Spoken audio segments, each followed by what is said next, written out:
आज बीजेपी की केंद्रीय चुनाव समिति की बैठक होनी है, जिसमें लोकसभा प्रत्याशियों की पहली सूची पर मुहर लग सकती है। इस लिस्ट में ज्यादातर प्रत्याशी 11 अप्रैल को होने वाले पहले चरण की सीटों के हो सकते हैं। इस बैठक में पीएम नरेंद्र मोदी, बीजेपी अध्यक्ष अमित शाह और पार्टी के दूसरे नेता शामिल होंगे। लोकसभा की 543 सीटों के लिए 7 चरणों में चुनाव होंगे। पहले चरण का चुनाव 11 अप्रैल को होगा। 11 अप्रैल को आंध्र प्रदेश, तेलंगाना की सभी सीटों पर पहले चरण में वोटिंग होनी है और इसके अलावा उत्तर प्रदेश, बिहार, महाराष्ट्र, ओडिशा, असम की कुछ सीटों पर भी वोट डाले जाएंगे। तो आज बीजेपी की केंद्रीय चुनाव समिति की बैठक होनी है, जिसमें लोकसभा प्रत्याशियों की पहली लिस्ट पर मुहर लग सकती है। जो नाम फाइनल किए जा रहे हैं शायद वो सामने आ सकते हैं, या फिर आज कुछ प्रत्याशियों के नामों का भी खुलासा हो सकता है। उन पर चर्चा आज की जाएगी। इस लिस्ट में ज्यादातर प्रत्याशी 11 अप्रैल को होने वाले पहले चरण की सीटों के हो सकते हैं। बैठक में पीएम नरेंद्र मोदी, बीजेपी अध्यक्ष अमित शाह और पार्टी के दूसरे नेता भी शामिल होंगे। बता दें कि लोकसभा की 543 सीटों के लिए 7 चरणों में चुनाव होने हैं। पहले चरण का चुनाव 11 अप्रैल को होगा, तो 11 अप्रैल को आंध्र प्रदेश, तेलंगाना की सभी सीटों पर पहले चरण की वोटिंग होगी।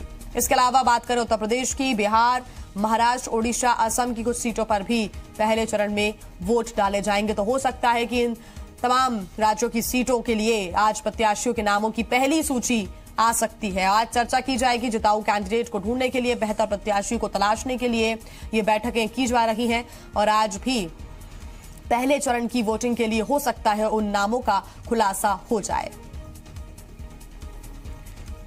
और इसी पर ज्यादा जानकारी के साथ जी मीडिया संवाददाता रविंद्र हमारे साथ जुड़ गए हैं दिल्ली से। रविंद्र, जानना चाहेंगे कि कब तक का मीटिंग का शेड्यूल है, साथ ही क्या अहम बैठक में होने वाला है? देखिए, आज बीजेपी मुख्यालय में 4 बजे से केंद्रीय चुनाव समिति की बैठक होगी, जिसमें प्रधानमंत्री नरेंद्र मोदी सहित सीईसी के सभी सदस्य मौजूद रहेंगे।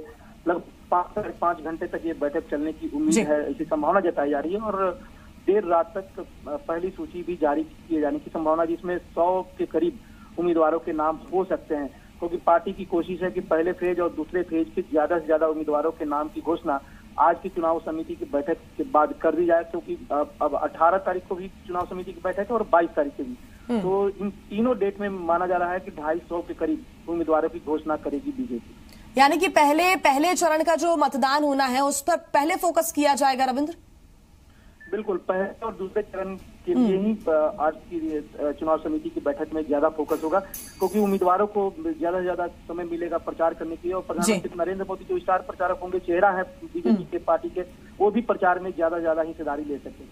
बिल्कुल रविंद्र, बहुत धन्यवाद तमाम जानकारी के लिए। तो आज पहले या फिर दूसरे चरण, ये दोनों ही ऐसे चरण हैं जिसके लिए प्रत्याशी को ज्यादा समय मिल जाएगा प्रचार प्रसार के लिए, और यही वजह है कि आज उन पर फोकस किया जाएगा और उन तमाम प्रत्याशियों के नामों का खुलासा आज हो सकता है। शाम 4 बजे से ये बैठक तय मानी जा रही है कि आज बीजेपी मुख्यालय में ये बैठक होगी और देर रात तक ये बैठक चल सकती है और आज ही पहली सूची आ सकती है।